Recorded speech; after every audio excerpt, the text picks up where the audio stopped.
Hello and welcome to Supreme Commander Forge Alliance Forever. Run the ladder, Kalvirox. Playing Cybran. As always. Aleg playing probably his most common faction, I guess, Seraphim. Not sure how much he switches it up, but I generally know him as a Seraphim player. And this is via. All know the map. Reclaim, reclaim, reclaim. Many thousands. Must be close to 100k in all these little rocks. So build order. I generally like to not make too many mexes.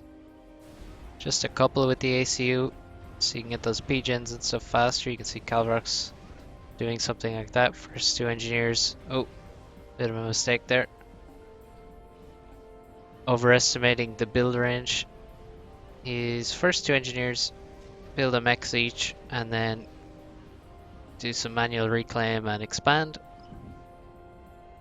I think he probably shouldn't expand to these mexes straight away. You probably want to build factories. That's generally how it goes. Aleg doing something a bit different, delaying mexes even more, trying to get his second factory up as fast as possible, and saving power by not building mexes, and gonna have engineers only out of his first two factories. And also delaying expansion because he can't actually protect the engineers because he's only making engineers, and then a whole bunch of power after this air factory. So his ACU isn't going to have to move at all to build any of these B-gens. Also, it can be nice to incorporate these trees in your opening build order. Get the power reclaim.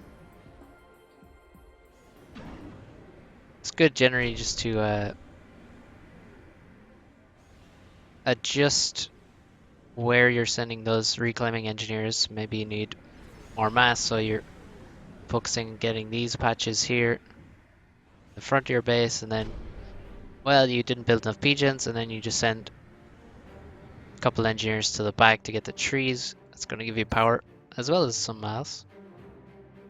And I like a lot more reclaim right now at the start, and a better score overall, and that's because he has all those engineers. Look at Kalvirox. He already has 4 tanks out.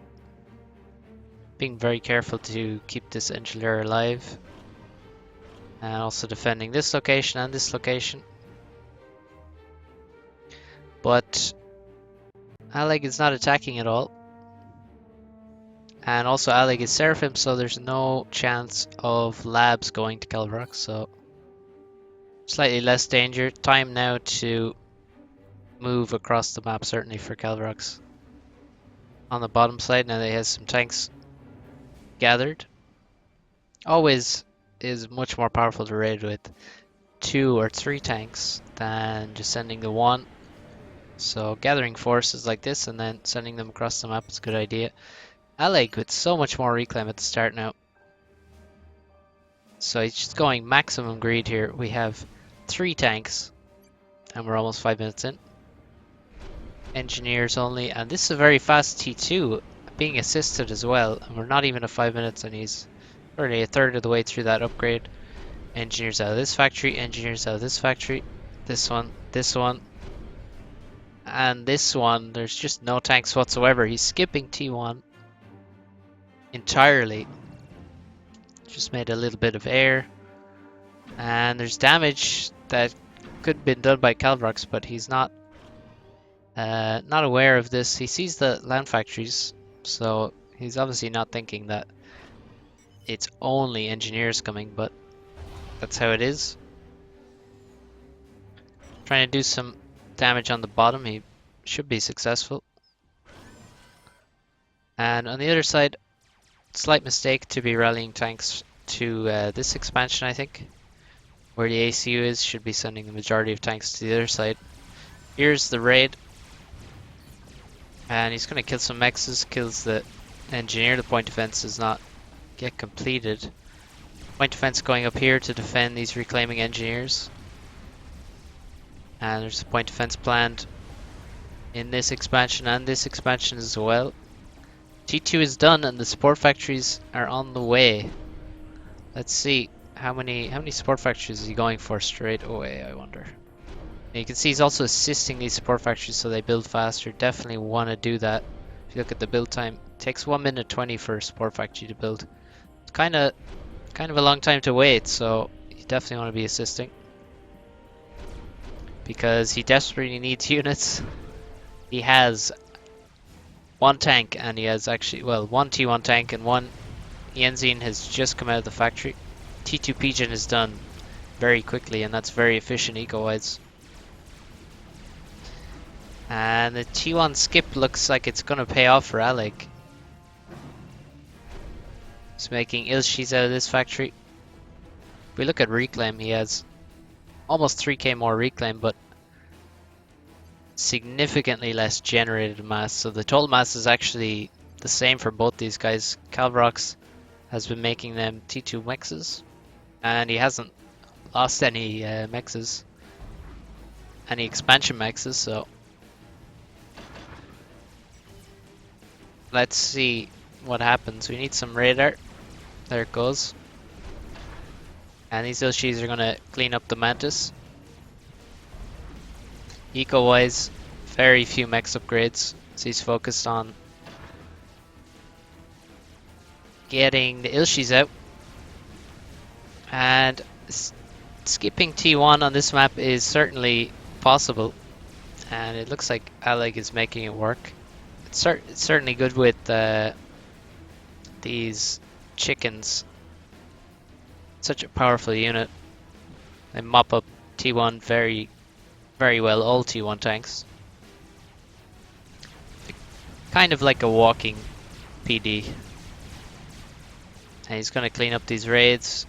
They're not going to do much damage.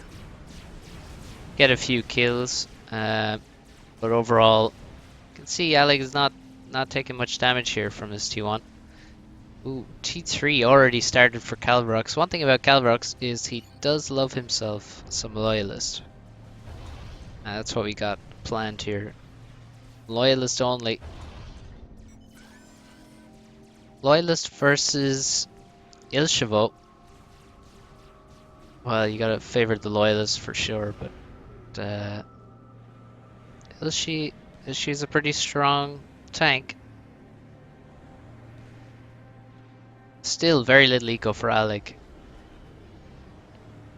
Very little. And we don't have anyone taking the furthest expansions. And also the mid is only being taken by Aleg. Nothing, Kalvirox. Nothing from Aleg here. In my most recent games, I found that I found myself dropping engineers on here as soon as one of these anti-airs is gone. And I think it's a pretty good idea. More immediately valuable than dropping the expansions, and there is so much mass. You kind of need to drop a few engineers on it to get it very quickly. We have a T2 transport. I missed this T2 air, but we already have a T2 transport. We have Zuis. So now the T1 threat is basically non-existent for Aleg. There is a unit. Oh my goodness, 10 kills, 4 vets. Not often you see a 4 vet T1 tank, but that was one. So the T1 is not gonna do much against these Ilshis. He's out killing reclaiming engineers, and we have a scout overhead. One T2 transport full of zoos. Actually, it's not full, but it's almost full. You can fit 16 Zuis, and you can also fit 8 Ilshimo, and he is filling it up now. There we go, all 16, and this is going to be, well, if he gets through, it's going to be pretty damaging. Do we have? Ooh, we have a few air units, so not many. But we have good radar coverage, so you can't actually slip past without going through radar coverage. Now, when you have idle air, you kind of want it in these spots, idling, so that it catches these sort of transport attacks. All this mid-mass going to Kalvirox right now. And he has T3 completed. We have 2 loyalists out now. And here's the transport already spotted by the land scouts. But has he seen it? This is the value of playing very zoomed out. Actually, might be worth it for Aleg to put the transport on hold fire so that it doesn't shoot and give away that there's a T2 transport coming, because that sound is a bit of a giveaway. The loyalist is already here, ready to kill some Zooies, but the T2 Pigeons are not going to survive. At least this one is dead. There it goes, and I think the next one is going to die as well. Let's see what Kalvirox has got in terms of power. Another transport is dropping. And there's an upgrading mechs going to T3, halfway done. He's aiming for the HQ, but that's not going to work. Only half damage done. The loyalists clean it up, but there's a lot of damage done to Kalvirox's power. He has half the power he had before. And we also have Ilshevo attacking now in this location. All the loyalists are in the base trying to kill the drops. Here comes another one. Of course, radar coverage not going to help now because they're not going to be functioning without power. And the inties, there's just not enough of them to kill this fast enough. These mexes are surely going to go down. There's no tanks in the area. Loyalists are going to be dispatched to try and deal with this, and also to deal with this attack. T2 mexes may be going down. Need some T1 PD up there. So what does Kalvirox need to do here? Well, he needs to turn off these stealth guys. Get these P-gens up very quickly. Pause air. There's just so much to do. And that's the advantage of of being this aggressive. You can also see his mass income is now 33 because of the mass stall, or the power stall I should say. So he's stalling more than double of his consumption, or his income I should say.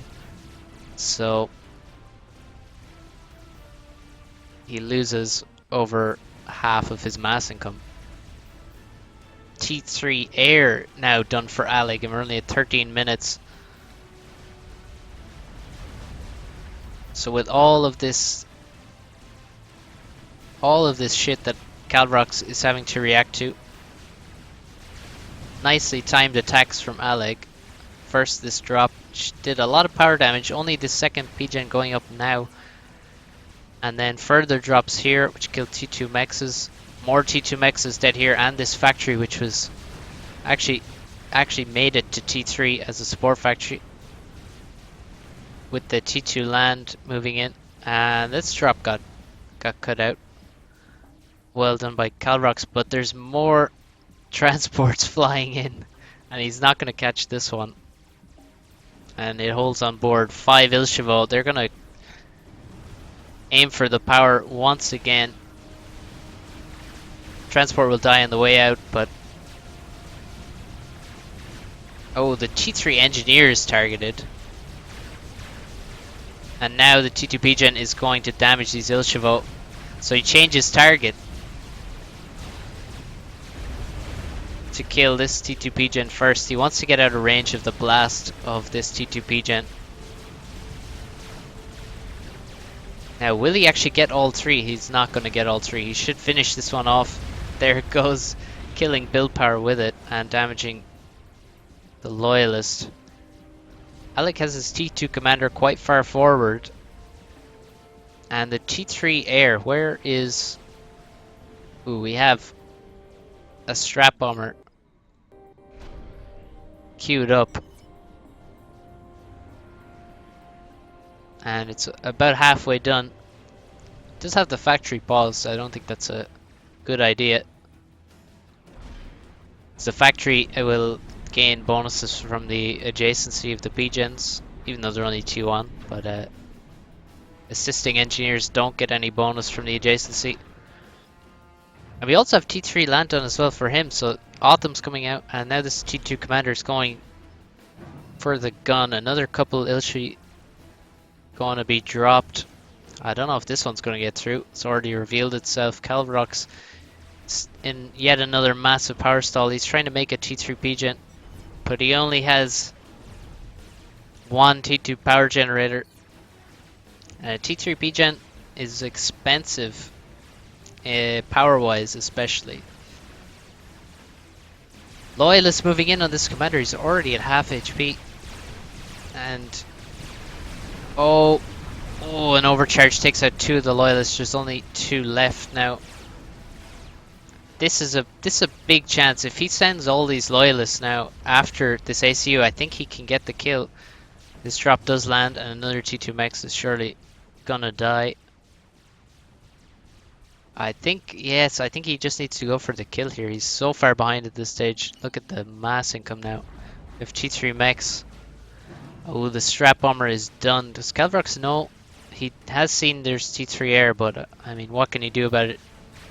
Still in a massive power stall as this excruciating T3 P-Gen cannot be completed. And now moving, he knows where the commander is, he's moving after him. T3 P-Gen is done finally.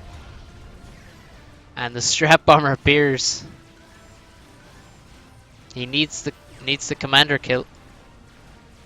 But where is the commander? Oh, he's falling back. He also has a T2 transport nearby. And the strap bomber just killed that T2 P-Gen. Oh, it takes a very bad turn and almost goes down, but it's still alive. We have another drop coming in as the Inties follow the strap bomber. Some Zooies are going to be dropped.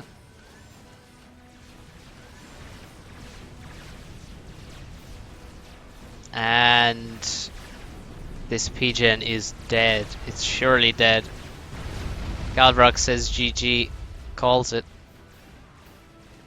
Or Zooies on the way. Oh, that hurt. And yes, the P-Gen does go down. I think you can see a lot of these are loyalists. I think there's still a chance for Kalvirox to find that ACU with the loyalist and take him out. But nice work from Aleg. He probably knows that Kalvirox would do a loyalist rush. Kalvirox certainly likes to do that. And took advantage to skipping T1 land. And then doing those powerful drops with Ilshis and Zooies. Just showing the power of the T2 transport, especially for Seraphim with its massive capacity. And then, and then as Kalvirox is struggling to deal with the drops, then we have a G2 land attack here, which kills Crucial Support Factory and T2 Mexes, and then we have the T3 Air, the Strap Bomber. Strap Bomber didn't really do that much. It wasn't used super effectively, but it punished again. Kalvirox didn't have much air, couldn't make much air because he had no power, so definitely a good choice. And yeah, we have an Autumn drop planned as well. This transport can fit 4 T3 land units. That's a hell of a lot. And that would have done a lot of damage as well. So well played from Aleg. Kalvirox, I guess, well, he could have reacted better to losing his power. One option is building power in multiple areas so that you can't just get abused in the one spot, and also making some prophylactic defenses like T2 PD or having arties in the base and anti-air in the base. But well played from Aleg, nice strategy, and thanks for watching, well played. See you next time, guys.